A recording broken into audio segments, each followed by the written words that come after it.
Hello everyone, welcome back to our channel English माध्यम के platform पे मैं हूं आपकी एडुकेटर प्रियंका ठाकुर और हम सॉल्व कर रहे हैं editorial based practice exercise.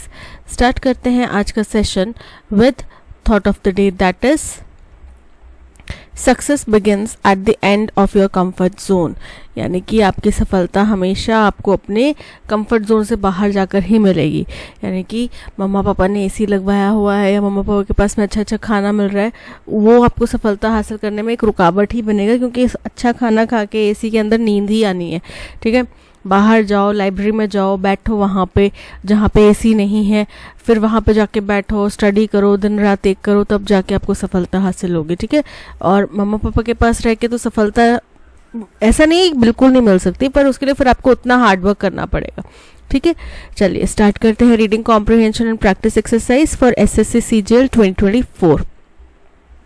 Gender parity may be climbing upwards worldwide, with the global gender gap standing at 68.5% closed in 2024। बोल रहे हैं कि जेंडर पैरिटी के ऊपर हमने पहले भी बात करी है कि क्या होता है, कि कितने महिलाएं और पुरुषों के बीच में मतभेद हैं, क्या उनके बीच में डिफरेंसेस हैं, कहाँ महिलाएं जो है पुरुषों के मुकाबले में पीछे रह गई हैं। ये सारी चीज़ें जो है वो जेंडर पैरिटी के अंदर में आती हैं। तो बोल रहे हैं कि gender parity may be climbing upwards, मतलब और ज़्यादा ऊपर की तरफ जा रही है, यानी कि उसका जो गैप है वो कम हो रहा है दुनिया भर में। ग्लोबल जेंडर गैप जो है आज 68.5% पर है 2024 में। But glacial pace of change, अब ग्लेशियल पेस का मतलब होता है धीमी गति। इस बदलाव की जो धीमी गति है, अब वो क्यों कह रहे हैं, क्योंकि इट वॉज 68.4% इन 2023। तो 68.4 से 68.5 ही हुआ, 0.1% की बढ़ोतरी पूरी दुनिया के कंपैरिजन में है ना। पूरी दुनिया का अगर हम आंकड़ा देख रहे हैं तो बहुत स्लो गति है। Is a grime statistic, grime मतलब बहुत ही गंभीर, स्टैटिस्टिक मतलब आंकड़ा। एट दिस रेट, बोल रहे हैं इस गति से, it will take 134 years to reach full parity. तो अगर हमें पूरी तरीके से समानता चाहिए, पूरी तरीके से दोनों लिंगों के अनुपात में, दोनों लिंगों के वर्क में और हर चीज़ में समानता चाहिए, तो उसके लिए हमें 134 साल लगेंगे लगभग। The global gender gap report released by World Economic Forum last week pointed out. और ये किसने कहा, जो global gender gap report release की गई वर्ल्ड इकोनॉमिक फोरम द्वारा पिछले हफ्ते, उसमें ये कहा गया रफली 5 generations beyond the 2030 sustainable development goal target. बोल रहे हैं हमने 2030 के लिए एक sustainable development goal target set किया है, उसके लगभग 5 generations बाद, यानी कि उस समय पे जो लोग होंगे उनकी आगे आने वाली 5 पीढ़ियों बाद जाके हमें ये टोटल जेंडर पैरिटी मिलेगा। ठीक है, Iceland maintains its number 1 rank 93.5% and is also the only economy to have closed over 90% of its gender gap. बोल रहे हैं कि आइसलैंड जो है वो नंबर 1 रैंकिंग पे बना हुआ है 93.5% के साथ में, और ये दुनिया की इकलौता ऐसा देश है, इकलौती ऐसी इकोनॉमी है जिसने जेंडर गैप 90% तक कर दिया है, यानी कि अब केवल 10% का ही जेंडर गैप रह गया है। India has slipped 2 places to 129 out of 146 countries. Hindustan 2 rank नीचे गिर गया है। ठीक है, 129 रैंकिंग पर आ रहा है 146 कंट्रीज की रैंकिंग में से। Last year it was ranked 127, पिछले साल इसकी रैंकिंग 127 थी, after having jumped 8 places from 135 इन 2022। जो कि 127 कैसे हुआ था, उनने 8 पायदान की छलांग लगाई थी। 2022 में 135 पे थी इंडिया की रैंकिंग, फिर उसके बाद में 2023 में 127 पहुंची और अब 2024 में 2 रैंकिंग नीचे गिर गई। India has close 64.1% of its gender gap in 2024। Hindustan ने 2024 में अपने जेंडर गैप का 64.1% कम कर दिया है, क्लोज कर दिया है। द रिपोर्ट नोटेड, रिपोर्ट में कहा गया, leaving policy makers with a huge window of opportunity to do better, जिसकी वजह से जो पॉलिसी मेकर्स हैं उनके पास में एक बड़ी अपॉर्चुनिटी है, बड़ी जगह है कि भाई इस जगह पे आप और बेहतर कर सकते हैं। The slight regression, according to the report, is mainly due to small declines in the spheres of education and political empowerment. जो बोल रहे कि थोड़ा सा यहाँ पे जो रिग्रेशन हुआ है, जो डेवलपमेंट में कमी आई है, ग्रोथ में कमी आई है, थोड़ी सी नीचे की तरफ गए हैं हम. कैसे पता चला? 127 से 129 रैंकिंग पे पहुंच गए, तो थोड़ा सा कमी आई है. तो बोल रहे ये किस लिए आई है? रिपोर्ट में ये कहा गया है कि ये छोटे छोटे डिक्लाइंस, छोटी छोटी कमियों की वजह से आई हैं, जो कि हमने एजुकेशन और पॉलिटिकल एम्पावरमेंट की फील्ड में देखे हैं. With a population of over 140 crore, even 2 steps back mean staggering numbers. बोल रहे हैं एक ऐसे देश में जहां पे हमारी आबादी 140 करोड़ से भी ज़्यादा है, वहां पे 2 कदम पीछे हटना भी बहुत बड़ा नंबर हो सकता है, बहुत चौंकाने वाला आंकड़ा हो सकता है. Though India, it pointed out, had shown a slight improvement in economic participation. बोल रहे हालांकि हिंदुस्तान में ऐसा रिपोर्ट में कहा गया है कि थोड़ा सा इम्प्रूवमेंट, थोड़ी सा बेहतर हुआ है इकोनॉमिक पार्टिसिपेशन के रूप में. And opportunity for the last few years, और जो अपॉर्चुनिटीज मिल रही हैं महिलाओं को पिछले कुछ सालों में, उसमें थोड़ी सी बेहतरी हुई है. It would need 6.2 percent points more to match its 2012 score of 46%. तो अभी हमें 6.2 और परसेंट की जरूरत है, परसेंटेज पॉइंट्स की जरूरत है, अगर हमें अपना 2012 का आंकड़ा जिसमें 46% था उस तक पहुंचना है. तो one way of achieving the objective will be through bridging gender gaps in, बोल रहे हैं एक जो तरीका होगा ये हासिल करने का, डेटा हासिल करने का, वो ये होगा कि भाई जो जेंडर गैप्स है उसको कम किया जाए, ब्रिज किया जाए. से the labour force participation rate 45.9%, जो कि जो लेबर फोर्स में पार्टिसिपेशन का दर है, ठीक है, वो अभी 45.9% है. टू डू दैट, वो हमें 45.9% पे चाहिए होगा. To do that a slew of measures must be in place, और ये करने के लिए अ स्लू ऑफ मेजर मतलब बहुत सारे कदम हमें उठाने पड़ेंगे. From ensuring that girls do not drop out of higher education, ये सुनिश्चित करने से लेकर कि लड़कियां जो हैं वो हायर एजुकेशन से ड्रॉप आउट ना करें, उसको छोड़ के ना जाएं. प्रोवाइडिंग देम जॉब स्किल्स, उनको जॉब स्किल्स दी जाए. Ensuring safety at work place, उनके साथ में वर्क प्लेस में जहाँ पे वो काम कर रही हैं वहाँ पे उनको सुरक्षा मिले, ठीक है, उनके साथ में कोई छेड़छाड़ जैसी घटनाएं ना हो. And helping them keep a job after marriage by sharing responsibility for course at home. ये अच्छा है, ये लॉ बनाना चाहिए कि पुरुषों को भी काम करना पड़ेगा. और हेल्पिंग देम, उनको ये मदद करके कि भाई शादी के बाद उनको शेयरिंग रिस्पॉन्सिबिलिटी, उनके घर के कामों की जो रिस्पॉन्सिबिलिटी है वो शेयर करवा के उनको मदद करें कि भाई वो जॉब छोड़े ना, वो जॉब छोड़ने पे मजबूर ना हो जाए. In education, the gap between men and women's literacy rate is 17.2 percentage points wide. बोल रहे हैं कि एजुकेशन में जो गैप पुरुषों और महिलाओं की लिटरेसी रेट के बीच में है वो 17.2 परसेंटेज पॉइंट्स का अंतर है. Leaving India ranked 124th on this indicator, और जिसकी वजह से इस पैमाने पे हिंदुस्तान 124वें पायदान पर आता है.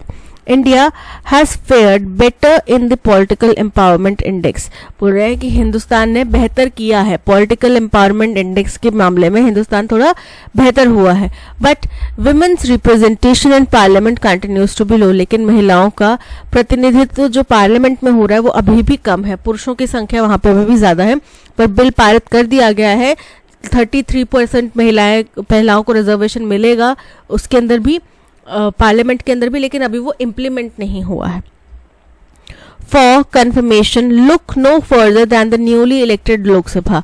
अगर इस बात की पुष्टि करनी है तो इस समय जो नवनिर्वाचित लोकसभा है आप उसी पे देख लीजिए, उसी पे ध्यान दे लीजिए. Close to 800 women contestants were in the fray. बोल रहे हैं लगभग 800 से ज्यादा, 800 के करीब महिलाएं जो हैं वो इस भीड़ का हिस्सा थी, वो इस प्रदर्शन में थी. But the number of women members of parliament has dipped to 74 from 78 2019 of 543 members. लेकिन महिलाओं का जो नंबर है वो क्या हो गया है, वो 74% पर गिर गया है, जो कि 2019 में 78% था. आउट ऑफ 543 मेंबर्स में से केवल 74 ही महिलाएं हैं, which is 13.6% of the total, जो कि टोटल 543 का केवल 13.6% बनता है. These numbers are not a good sign in the backdrop of women's reservation bill. बोल रहे हैं कि अगर हम महिला रिजर्वेशन बिल की पृष्ठभूमि देखें, क्योंकि अभी रिसेंटली वो पास हुआ है, उसके बाद में अगर महिलाओं का ये नंबर है तो ये अच्छा साइन नहीं है, अच्छा इंडिकेटर नहीं है. Yet to come into effect, जो कि अभी तक इफेक्ट में नहीं आया है, जिसको अभी तक लागू नहीं किया गया है, विच एम्स टू रिजर्व, जिसका उद्देश्य है कि 1/3 of the seats in the Lok Sabha and state legislative assemblies for women, कि महिलाओं के लिए लोकसभा और स्टेट लेजिस्लेटिव असेंबलीज में 1/3 सीट्स रिजर्व की जाएं. All underperforming countries, including India, must heed WEF Managing Director Sadia Zahidi's words, calling for governments to strengthen the framework conditions needed for business and civil society to work together to make gender parity an economic imperative.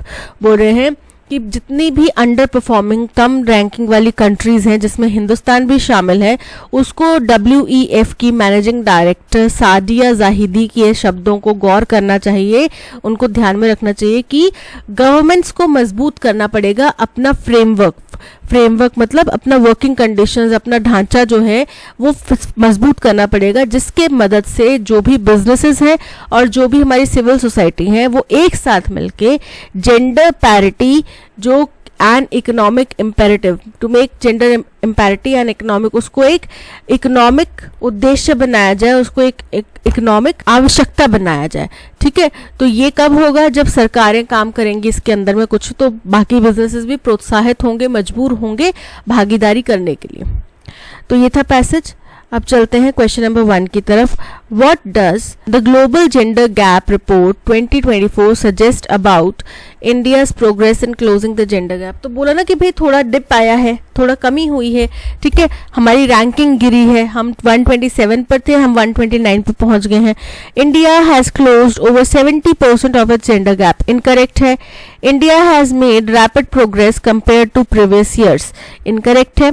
India has regressed slightly in closing the gender gap. Option C is correct. थोड़ी सी कमी आई है. According to Global Gender Gap Report 2024, what is required for India to match its 2012 economic participation and opportunity score? 6.2 percentage points का increase अभी भी चाहिए ना, ताकि हम 2012 के डेटा तक पहुंच सके. An increase of over 10 percentage points. Incorrect है. A decrease in economic participation. Incorrect है. A stabilization of current score. Incorrect है. An increase of 6.2 percentage points. Option D is correct. Which of the following measures is not directly mentioned as a way to bridge the gender gap in the labor force participation rate in the passage? बोल रहे हैं कि इनमें से कौन से तरकीबें हैं, कौन से कदम हैं जो कि जेंडर गैप को कम करने से लेबर फोर्स जेंडर गैप जो है उसको कम करना, लेबर फोर्स पार्टिसिपेशन रेट में जेंडर गैप को कम करने से डायरेक्टली रिलेटेड नहीं है. ठीक है, चलिए देखते हैं. Providing job skills to women, ये तो कहा गया कि उनको देना पड़ेगा हमें. Increasing women safety in public spaces. Public spaces का यहाँ पे जिक्र नहीं किया गया क्योंकि वर्क फोर्स पार्टिसिपेशन बोल रहे हैं, तो उसमें वर्किंग स्पेसेस की बात की जाएगी. पब्लिक स्पेस में तो महिलाएं जो जॉब नहीं भी करती वो भी जाती हैं. ठीक है, सो ये इनकरेक्ट हो गया. Ensuring that girls do not drop out of higher education, correct है.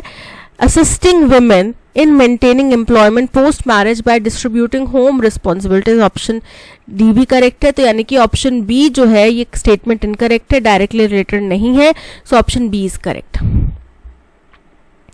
According to the passage, what is the impact of the Women's Reservation Bill 2023 on women's representation in the Indian Parliament? बोल रहे हैं हिंदुस्तान की parliament में महिलाओं का जो women reservation bill 2023 है उसका क्या प्रभाव रहेगा. तो उससे महिलाओं की 1/3 सीट सुनिश्चित कर दी जाएंगी.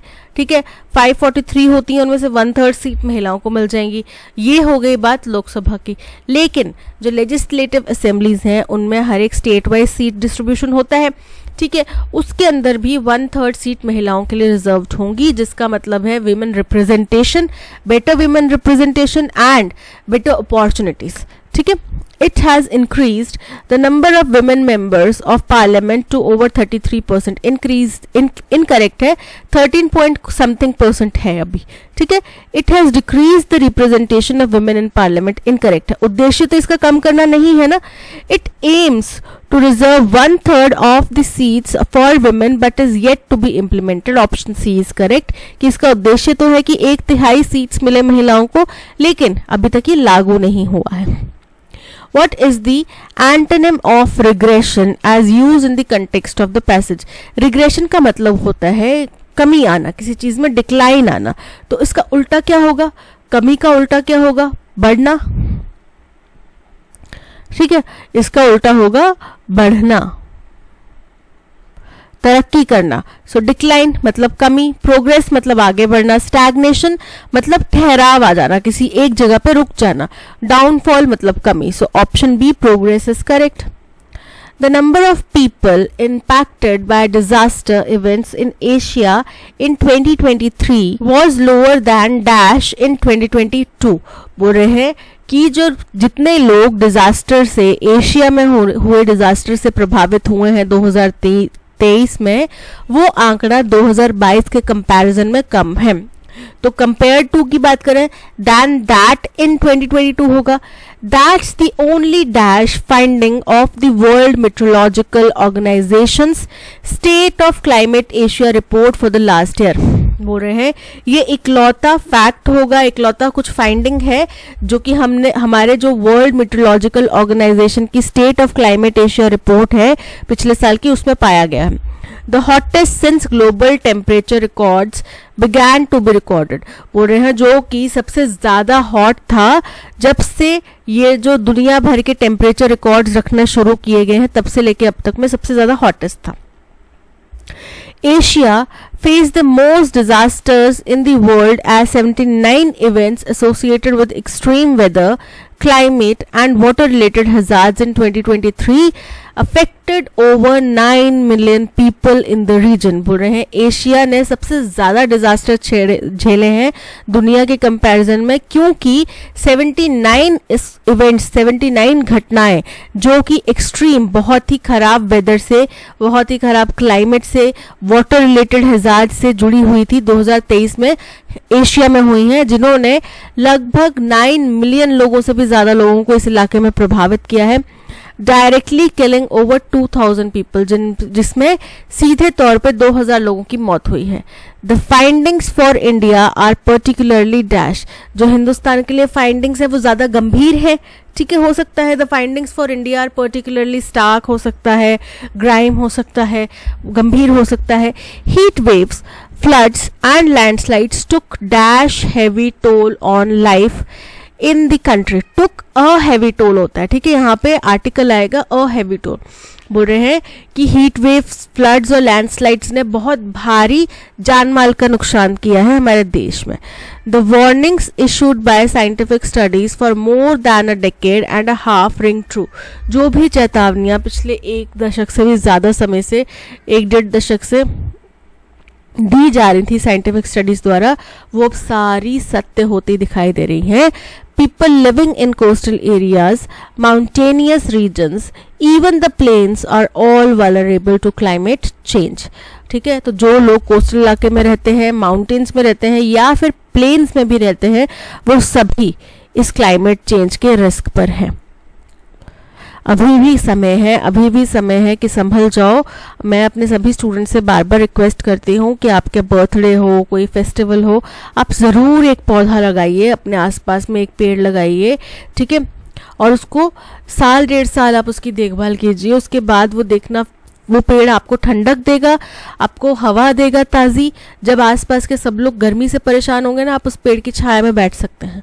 The number of people impacted by disaster events in Asia in 2023 was lower than dash in 2022 was lower than that whose मतलब किसके, दीज इनके, बाय मतलब इसके द्वारा या किसी चीज के द्वारा, दैट उसके कंपैरिजन में, then that option D is correct. That's the only dash finding of the World Meteorological Organization's, तो बोल रहे हैं ये इकलौती मिटिगेटिंग का मतलब होता है किसी चीज का गंभीर कुछ निकल कर आया हो नतीजा, ठीक है। मिसलीडिंग मतलब बहलाने वाला। प्रॉम्प्टिंग का मतलब होता है किसी चीज को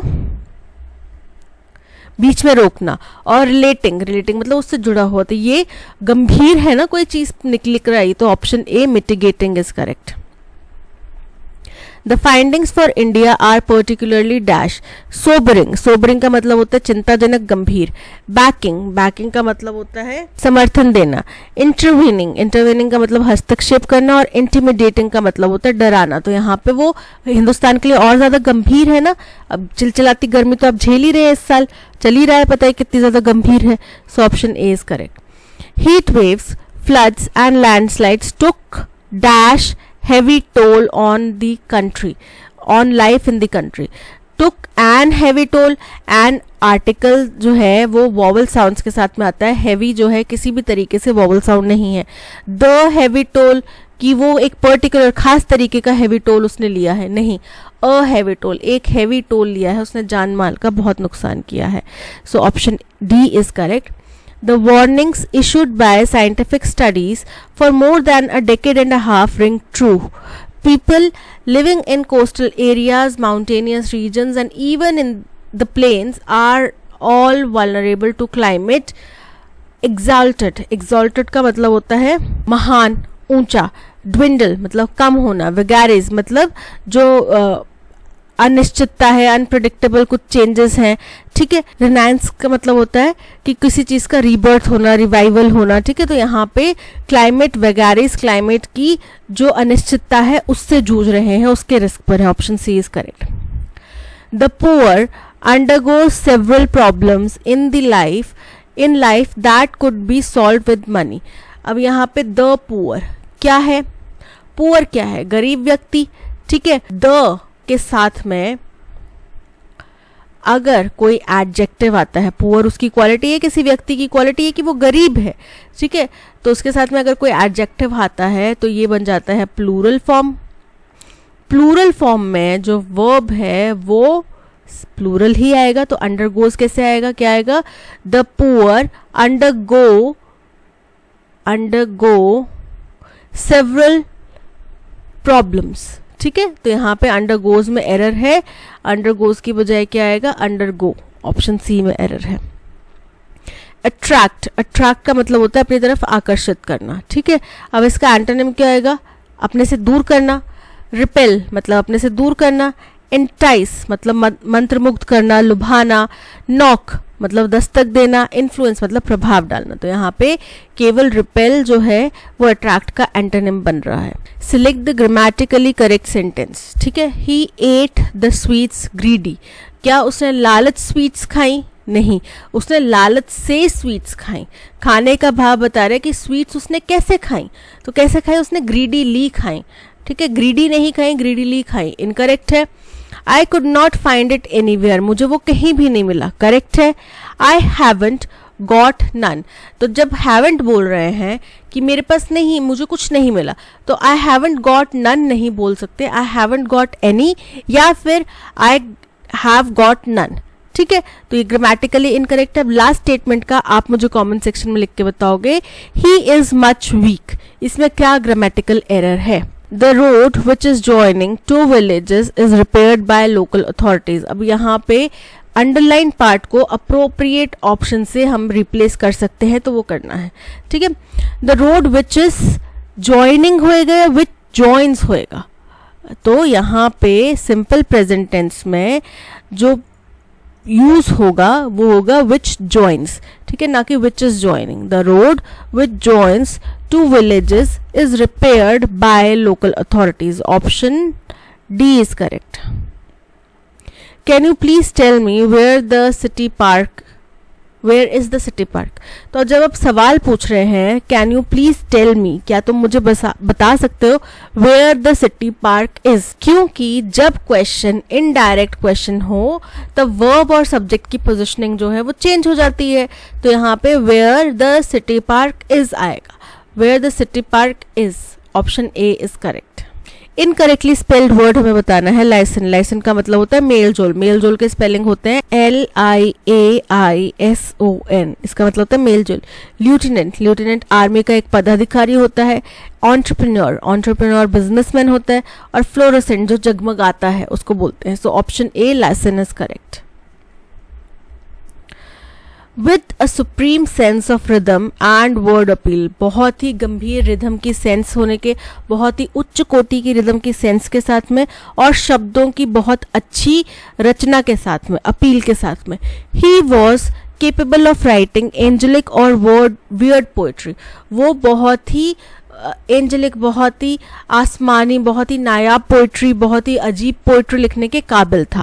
और the outlines of an unrelenting plot in a hard and dry style.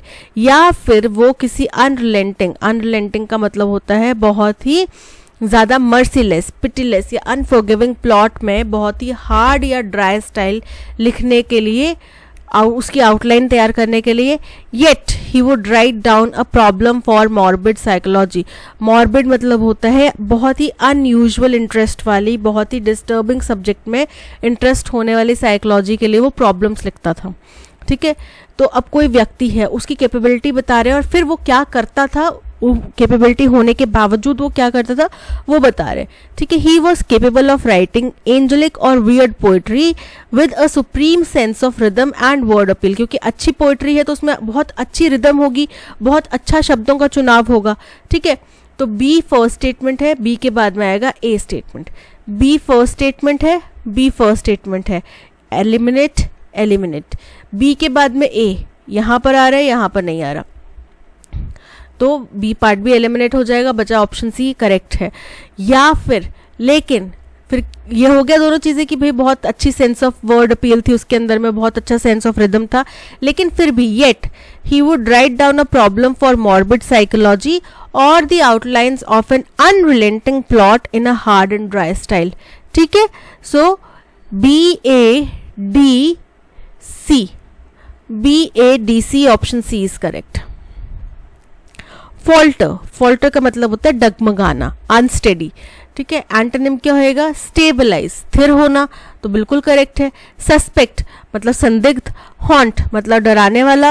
और ट्रांसफर मतलब एक जगह से दूसरी जगह जाने वाला, स्थानांतरित करने वाला. तो यहाँ पे option A stabilise is correct. It was difficult for her to salvage her reputation after the scam. Salvage मतलब बचाना, तो इसका एंटोनिम क्या होएगा, क्लेम. क्लेम मतलब किसी चीज का दावा करना. रिकवर मतलब किसी चीज को सुधारना, ठीक करना, पुनः वापस से प्राप्त करना. डैमेज खराब करना. रेस्क्यू बचाना. तो यहाँ पे उसके अपनी छवि को बचाना था, तो डैमेज क्या होएगा, खराब करना. So option C is correct. Allegation शब्द का एंटोनिम चाहिए इस स्टेटमेंट में से. एलिगेशन का मतलब होता है आरोप, जो कि सिद्ध नहीं हुआ है. ठीक है, अब आरोप के एंटोनिम दो चीजें हो सकती है. या तो वो बाइज्जत बरी हो गया व्यक्ति, उसके ऊपर कोई दोष मुक्त, वो दोष मुक्त है, उसके ऊपर कोई दोष नहीं है. ठीक है, या फिर वो एलिगेशंस थे, आरोप थे जो कि सत्य हो गए. ठीक है, साबित हो गए. So the lawyers cross examination tactics were designed to elicit incriminating testimony from the witness.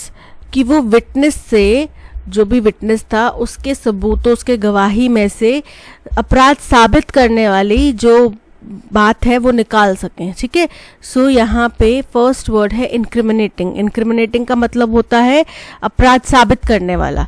Designed मतलब किसी तरीके से तैयार किया हुआ, किसी तरीके से डिजाइन्ड, संरचित. टैक्टिक्स. टैक्टिक्स मतलब जो उसका तरीका है, जो उसका रणनीति है. और बच गया टेस्टिमनी. टेस्टिमनी का मतलब होता है गवाही, साक्ष्य. ठीक है, सो यहाँ पे ऑप्शन डी टेस्टिमनी जो है, गवाही जो है वो करेक्ट है, जो कि एलिगेशन आरोप का विपरीत है। एंटोनिम बताना है कोपियस का। पहले आपको कोपियस का मतलब पता होना चाहिए। कोपियस का मतलब होता है बहुत ज़्यादा मात्रा में, अबंडेंट में, बहुत ज़्यादा प्रचुर मात्रा में। To be a successful writer, एक सक्सेसफुल राइटर बनने के लिए you need to have plenty of words, आपके पास बहुत सारे शब्द होने चाहिए। Otherwise you will write a meagre novel, या फिर आप बड़ा ही तुच्छ सा नॉवल लिखेंगे which won't receive good response from the readers, जिसको रिस्पॉन्स अच्छा नहीं मिलेगा रीडर से। सक्सेसफुल का मतलब होता है बहुत ही सफल। प्लेंटी मतलब बहुत ज़्यादा मात्रा में। मीगर मतलब बहुत कम संख्या में या तुच्छ सा। रिस्पॉन्स मतलब प्रतिक्रिया। तो यहाँ पे C meagre is the correct word, antonym for copious. The lower strata are mostly not benefited by the reign of monarchy. बोल रहे हैं monarchy से किसी भी देश के लोअर स्ट्राटा, निचले तबके को ज़्यादा फायदा नहीं होता। बेनिफिटेड की बजाय स्पेलिंग क्या होते हैं? बेनेफिटेड, ठीक है, ई आता है ना कि आई। सो ऑप्शन डी बेनिफिटेड की spelling are incorrect. I told Benny that the die was cast and there was no further escape. Die was cast का मतलब होता है अब फैसला ले लिया गया है, ठीक है। मैंने बेनी को बताया कि अब तीर कमान से निकल चुका है और अब बचने का कोई भी और रास्ता नहीं है, ठीक है। सो तीर कमान से निकल चुका है मीन्स अब कदम उठा लिया गया है, जो भी डिसीजन था, फैसला था, वो ले लिया गया है। So the die was cast. The course of action ended and it couldn't be restarted, कि जो कुछ एक कदम था पूरा लेने का कि हाँ हमने इस जरिए से चलना है, वो खत्म हो चुका है और अब उसको रीस्टार्ट नहीं किया जा सकता। The course of action would never begin, incorrect है। The course of action began and it could not be blocked, correct है, कि अब शुरुआत हो चुकी है किसी चीज की और अब उसको रोका नहीं जा सकता। So option C is correct. The Indian Army airlifted thousands of people from Ukraine. Hindustan army ने हजारों की संख्या में यूक्रेन से लोगों को एयरलिफ्ट करा। The Indian Army क्या है? सब्जेक्ट है हमारा, एयरलिफ्ट करना वर्ब है। अब thousands of people, ये पूरा का पूरा हम इसको ऑब्जेक्ट मानेंगे। वैसे तो ऑब्जेक्ट केवल पीपल है, हजारों की संख्या में क्वांटिटेटिव एडजेक्टिव है, ठीक है, लेकिन पूरा साथ में क्या होएगा? हमारा ऑब्जेक्ट बनेगा। Thousands of people from Ukraine, तो थाउजेंड्स ऑफ पीपल ये क्या हो जाएगा? ऑब्जेक्ट फर्स्ट में आ जाएगा।